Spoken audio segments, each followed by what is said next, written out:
வணக்கம் கோவை அவுட்டோர்ஸ். இந்த வீடியோவில் எக்ஸ்பல்ஸ் 200 4V ரேலி எடிஷனோட ரிவ்யூ பார்க்கலாம். அது கூடயே நார்மல் எக்ஸ்பல்ஸ் 200 4Vக்கும் இந்த ரேலி எடிஷன் 4Vக்கும் என்ன டிஃப்ரென்ஸ் இருக்குங்கிறதையும் தெளிவாக பார்க்கலாம். நீங்கள் தம்ப்நெயிலில் பார்த்த மாதிரி நம்ம சேனல் ஆரம்பித்து 2.5 மாதத்தில் ஒரு புது பைக் வாங்கினது உண்மைதான். ஆனால் சேனலில் வந்த வருமானத்தில் வாங்கலை.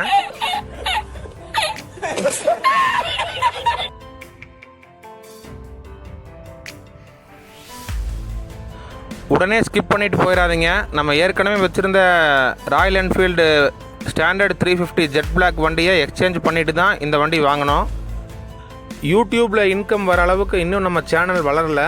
சொல்லப்போனால் மானிட்டைசேஷன் எனேபிள் ஆகி பின் வெரிஃபிகேஷன் மட்டும்தான் வந்திருக்கு. யூடியூபோட கிரிட்டீரியா படி $100 த்ரெஷ்ஹோல்டு இன்னும் ரீச் ஆகலை. அதெல்லாம் இன்னும் ரொம்ப நாள் ஆகும். நம்ம ப்ரொஃபஷ்னல் யூடியூபர்ஸ் இல்லை. வாரத்தில் 6 நாள் வேலை, ஒரு நாள் லீவில் மட்டும் வெளியே போய் வீடியோ எடுத்து போடுறோம். அதுவும் கடந்த 2 வாரமாக கோவை அவுட்டோர்ஸ் பொருளாதாரம் ரொம்ப மந்தமான நிலைமையில் இருந்தனால கண்டென்ட் எதுவும் இல்லை. இருந்தாலும் இந்த ரிவ்யூ வீடியோ போடுறேன். கண்டிப்பாக இந்த வீடியோஸ் பட்ஜெட் ஏடிவி பிரியர்களுக்கும் எக்ஸ்பல்ஸ் லவ்வர்களுக்கும் ரொம்ப பிடிக்கும். சேனல் ஆரம்பித்து டெக்னிக்கில் பல சிக்கல்கள் இருக்குது. நமக்கு எந்த சப்போர்ட்டும் கிடைக்கல. டவுட் கேட்காத டெக் சேனல்ஸ் இல்லை. நமக்கு அந்த டெக் சேனல்ஸ் எல்லாம் யாரும் ரிப்ளை பண்ணல. எனக்கு இப்போ வரைக்கும் 2 நண்பர்கள் மட்டும்தான் உதவி செஞ்சுட்டு வராங்க. ஒன்று ட்ராவல் வித் ஐயப்பன் பிரதர், இன்னொன்று VJ mixed creation Vijay bro. இவங்க சொன்ன ஐடியா வச்சு தான் டெமோ பார்த்து சேனலுக்கு எந்த காப்பிரைட் கிளைம் ஸ்ட்ரைக் வராமல் கொண்டு வந்துட்டேன். ஒரு சேனல் தொடங்கி அதிலிருந்து ஃபஸ்ட்டு $100 பேமெண்ட் எடுக்கிற வரைக்கும் பல சிக்கல்கள் இருக்குது. கொஞ்சம் தப்பு செஞ்சாலும் monetization problem, copyright claim, copyright strike, community கைட்லைன்ஸ்னு சேனல் டெர்மினேட் ஆயிரும். வீடியோ பார்க்குறவங்க யாராவது புதுசாக சேனல் ஆரம்பிக்க போகிறீங்கனாலோ அல்லது ஆரம்பித்து எப்படி கொண்டு போகிறதுன்னு தெரியல, என்ன மாதிரி கண்டென்ட் போடலாம், எப்படி இந்த யூஎஸ் டேக்ஸ் ஃபார்ம் ஃபில் பண்ணலாம், மற்ற எந்த டவுட்னாலும் தாராளமாக கமெண்ட்டில் கேளுங்க. நான் உடனே ரிப்ளை பண்ணுறேன். வீடியோ பார்த்துட்டு பிடிச்சிருந்தா சப்ஸ்கிரைப் பண்ணுங்கள். இப்போ வாங்க இந்த ரேலி எடிஷன் பைக்கோட குயிக்காக ஒரு ரிவ்யூ பார்த்துடலாம். எக்ஸ்பல்ஸ் ரேலி எடிஷனுக்கும் நார்மல் எக்ஸ்பல்ஸ்க்கும் மேஜராக 5 சேஞ்சஸ் இருக்குது. 1 front suspension, 2 rear suspension, 3 handlebar risers, 4 gear pedal, 5 side stand. பைக்கோட 360 டிகிரி வியூ வீடியோவில் காட்டுறேன். சேஞ்சஸ், டிஃப்ரென்ஸ் மற்ற டீட்டெயில்ஸ் எல்லாம் ஆடியோவில் சொல்லிட்டு வரேன். நார்மல் எக்ஸ்பல்ஸ்க்கும் ரேலி எடிஷனுக்கும் இன்ஜின் ஃபீச்சர்ஸ்னு பார்த்தா சேம் தான். Same 13 litre tank, 200cc oil cooled engine, 18.8 bhp, 17.8 newton metre torque, 5 speed gear box. Major டிஃப்ரென்ஸ்னு பார்த்தா ground clearance and seat height தான். ரேலி எடிஷனுக்கு ஃப்ரண்ட்டில் rally tuned suspension kit, 280 mm long travel cartridge type preload adjustable front suspension. ரியரில் 220 mm long travel preload adjustable rear suspension. ஃப்ரண்ட்லேயும் ரியர்லேயும் adjustable suspension இருக்கிறதுனால நம்ம ஆஃப் ரோடுக்கு தகுந்த மாதிரி நம்ம சஸ்பென்ஷனை அட்ஜஸ்ட் பண்ணிக்கலாம். ப்ராப்பராக சர்வீஸில் நீங்கள் விசாரித்து அது தெரிஞ்சதுக்கப்புறம் நீங்கள் அந்த அட்ஜஸ்ட்மெண்ட்டில் கை வச்சிங்கன்னா தான் சரியாக இருக்கும். இந்த சஸ்பென்ஷன் சேஞ்சஸ்னால் இப்போ கிரவுண்ட் கிளியரன்ஸ் 275 mm இருக்குது, சீட் ஹைட் 885 mm இருக்குது. இது ரெண்டுமே ஹிமாலயனை விட ரொம்பவுமே அதிகம்தான். 5.7 inch அதுக்கு கீழே இருக்கிறவங்க இந்த வண்டியில் உட்காந்தா சுத்தமாகவே கால் கீழே எட்டாது. 5.9 அண்ட் எபோவ் இருக்கிறவங்களுக்கு இது கரெக்டான வண்டி. 6க்கு அதுக்கு மேலே இருக்கிறவங்களுக்கு இது தரமான ஒரு வண்டி. செம சஸ்பென்ஷன், சீட்டு கம்ஃபர்ட்டு நல்லாவே இருக்குது. எனக்கு பின்னாடி ஒரு பில்லியன் உட்கார வச்சு போகும்போது ஸ்பீட் பிரேக்கரில் ஏறி இறங்கும்போது நம்ம ஏர் பஸ்ஸில் பின்னாடி எப்படி சஸ்பென்ஷன் ஆகுமோ அந்த மாதிரி ஏறி இறங்கி ரொம்ப சாஃப்டாக இருக்குது. இதில் ப்ளூடூத் இருக்குது. சீட்டுக்கு கீழே யூஎஸ்பி சார்ஜிங் போர்ட் கொடுத்துருக்காங்க. 100 km ஸ்பீடில் க்ரூசிங் நல்லாயிருக்கு. 110 வரைக்கும் நல்லாவே போகுது. அதுக்கு மேலே இன்ஜின் கொஞ்சம் ஸ்ட்ரெஸ் ஆகுது. ஹீரோ கம்பெனிங்கிறதுனால பில் குவாலிட்டி எப்படி இருக்குதுன்னு டவுட் பண்ண வேண்டாம். பில் குவாலிட்டி நல்லாவே இருக்குது. நல்ல மெட்டல் டேங்க், பிளாஸ்டிக்கும் நல்லாவே இருக்குது.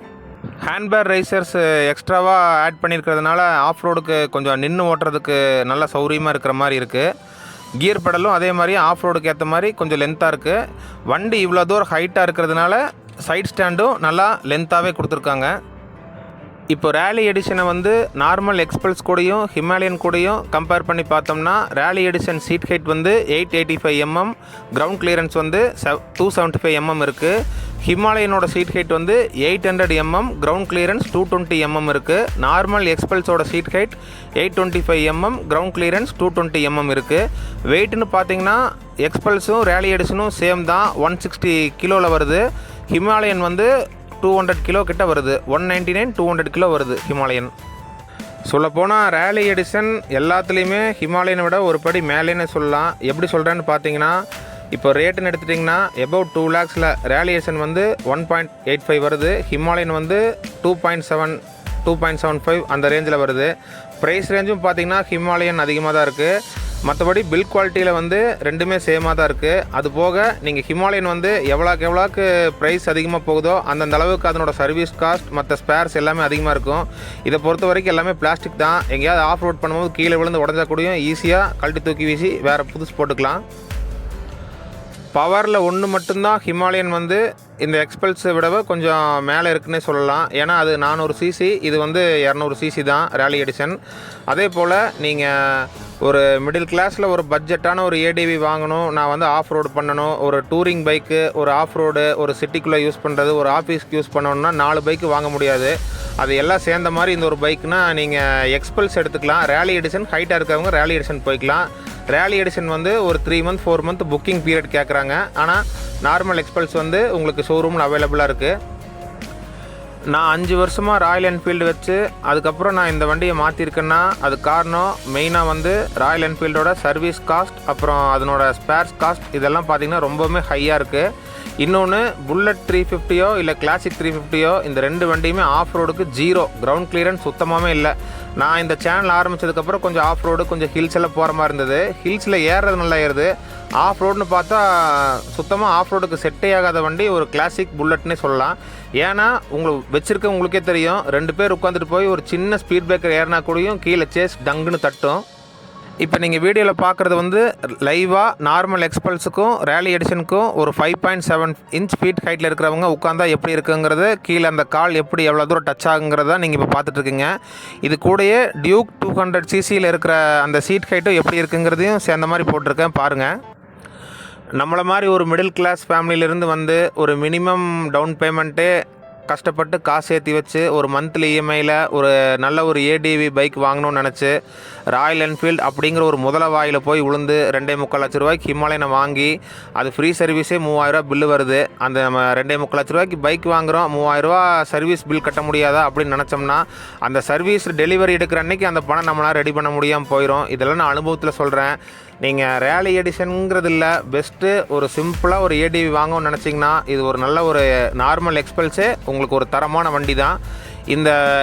இந்த எக்ஸ்பல்ஸை பற்றி நார்த் இண்டியனில் லைஃப் ஆன் ஒன் வீல் அப்படிங்கிற யூடியூப் சேனல் போட்டு கிளின்னு கிளிக்கிறாங்க இந்த எக்ஸ்பல்ஸை. அவங்க எப்படி இந்த வண்டியை ஆஃப் ரோடில் ஓட்டுறாங்கிறத அவங்களோட யூடியூப் சேனலில் போய் செக் பண்ணி பாருங்கள். மே 1st வீக்லேருந்து நம்ம சேனலில் பழைய மாதிரி forest night ride videos, adventure bike ride videos தொடர்ந்து வரும். இப்போ சில பட்ஜெட் காரணங்கள்னால ரொம்ப தூரம் பைக்கில் ரைட் போய் வீடியோஸ் எடுத்து போட முடியல.